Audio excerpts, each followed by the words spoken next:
I want you to picture a place where majestic snow-capped Alps crash right into the sparkling Mediterranean Sea. A land blanketed by these lush, primeval forests that hide massive, almost hauntingly beautiful cave systems just beneath the surface. Welcome to this explainer on Slovenia. It's a country that genuinely feels like an epic, cinematic documentary packed into one highly concentrated microcosm of Europe. The sheer paradox of scale here. It's honestly staggering. Slovenia covers just over 20,200 square kilometers. To put that in perspective, you could drive across the entire country in a matter of hours.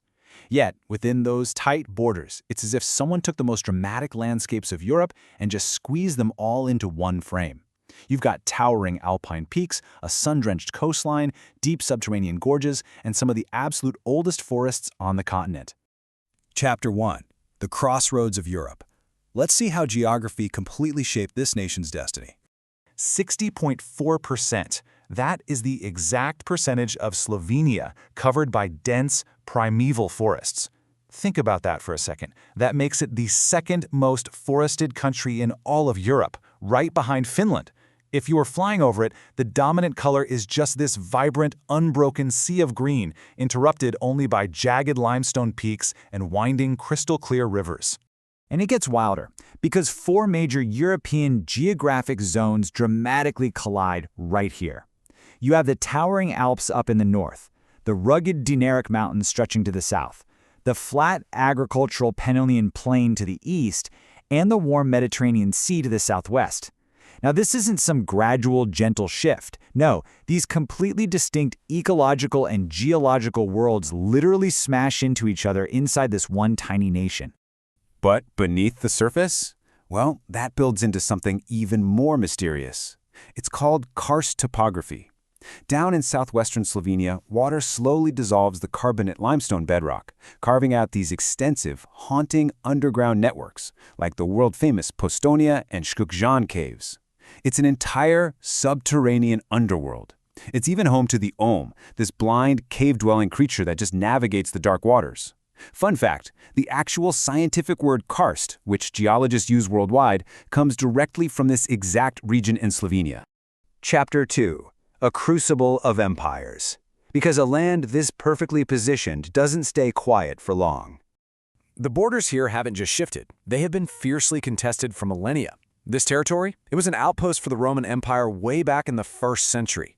By the 6th century, Slavic tribes were settling the Alpine valleys. Fast forward to the 14th century, and the mighty Habsburg monarchy swooped in, holding power for centuries. And then, out of the ashes of World War I in 1918, it was folded into the kingdom of Serbs, Croats, and Slovenes.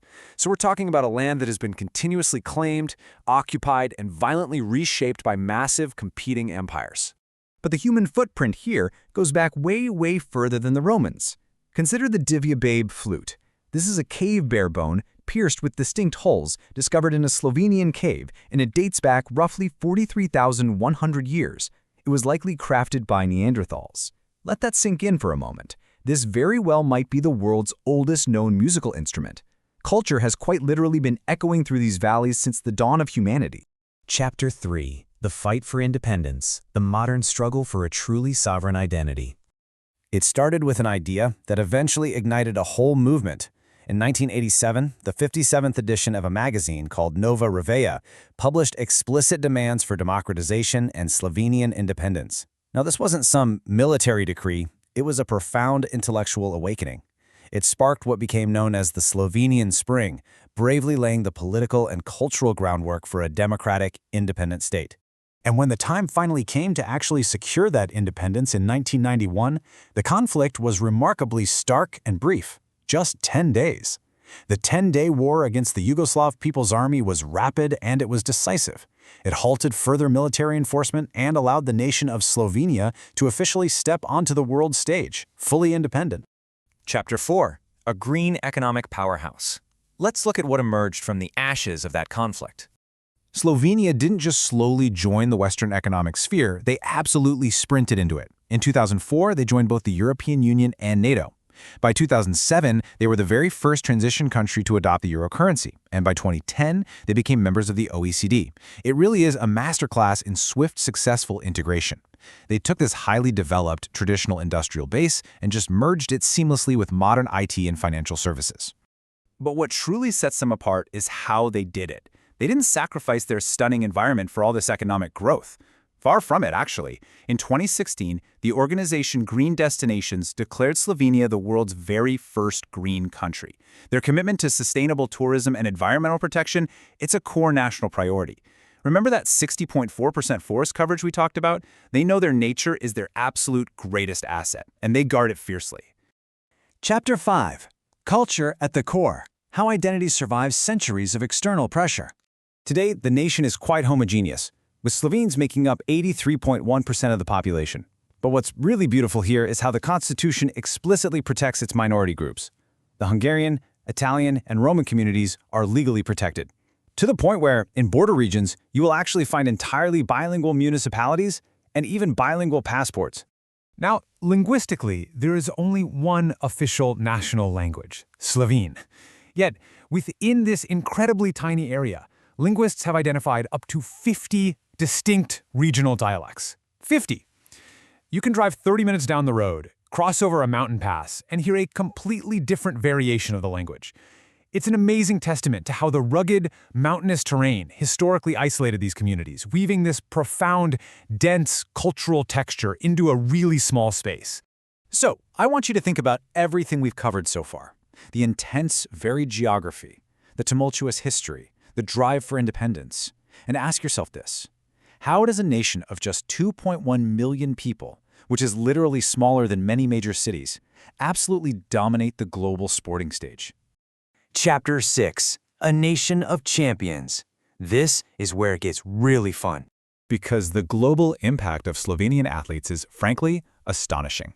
We are talking about the 2017 Eurobasket gold medalists. We're talking about absolute dominance in Grand Tour cycling, from riders like Tadej Pogačar, who has won the Tour de France multiple times, and Primož Roglič. We're talking about Tina May's incredible double Olympic gold in alpine skiing, and Janja Garnbret making history as the first ever female Olympic gold medalist in sport climbing. Their success isn't an accident. It is deeply, deeply connected to their environment. I mean, when your backyard consists of the Julian Alps and deep karst gorges, you grow up climbing, cycling, and skiing. That fierce love for the outdoors is literally woven into their cultural DNA. Which leaves us with this final, provocative thought. How does a nation so remarkably small perfectly balance deep, tumultuous historical roots with such a vibrant, sustainable, and frankly triumphant future? Well, Slovenia proves that geography isn't just a scenic backdrop. It's a crucible. It's a crossroads that forces a people to adapt, to fiercely preserve their culture, and ultimately to climb to the very top. I hope this explainer sparked your curiosity to learn even more about this resilient, enigmatic corner of Europe. Thanks for joining me.